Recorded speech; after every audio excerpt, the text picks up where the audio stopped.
I'm James Brierton in Charlotte with the Carolina Weather Group special report. New evacuations on this Tuesday night because of growing fires in the Carolinas. Right now, scrolling at the bottom of your screen, information for Pickens County, and that's where we'll start as we look at the big picture here. Evacuations in relation to the Table Rock State Park fire. We can actually show you what that looks like this evening. A camera positioned in the park shows you the glow of the smoke and the flames as it has been advancing closer and closer to this webcam, streaming live for you on our Carolina Weather Group YouTube channel. You can watch along with us as this fire continues to spread. Again, as of this Tuesday night, the Table Rock fire here, about 2,300 square miles with 0% containment, as the fire zone has now spread around Table Rock Reserve. And this is, again, in Pickens County, which has led officials to issue these new evacuations scrolling at the bottom of your screen because of the windy conditions today that have been allowing this and the other fires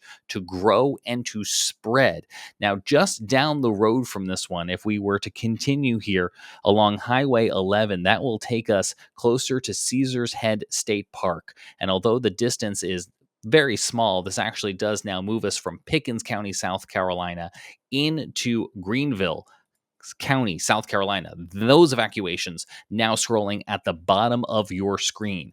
This fire here also being called the Persimmon Ridge Incident. About 1,000 acres have burned with 0% containment. Now seems like as good of a time as any to let you know what is containment. It has nothing to do with extinguishing the fire. It has to do literally with containing or fencing in that fire as firefighters work to establish a perimeter around the fire. A fire that has a containment zone is a fire that is not going to be allowed to spread. So even once these containment percentages get higher, the fires will still be burning for some time inside that containment, as firefighters will then move into a phase where they're working to maintain the containment and make sure fire doesn't jump those containment lines. Unfortunately, dry weather conditions, gusty conditions have allowed the fires to spread, and that is making it harder for fire officials to contain these growing fires. We watched today as officials used water to drop onto these fires using aircraft to try to get a handle of them. It's a very common way, using aircraft to try to contain these fires, but aircraft themselves subject to those same gusty winds. When it gets too gusty, those aircraft are not able to fly. So once again, those were the Greenville evacuations scrolling at the bottom of your screen. The first evacuations for residents in Henderson County on this Tuesday night. Scrolling across the bottom of your screen right now, this is as the Black Cove fire spreads from Polk County into Henderson County. We can actually show you a map of what this evacuation zone looks like for the Summer Haven community. This is just off of I-26, right there along the Henderson and Polk County line near the Green River. Again, a emergency shelter set up by Henderson County Parks and Recreation. It's at the Athletics and Activity Center located at 708 South Grove Street in Hendersonville, North Carolina.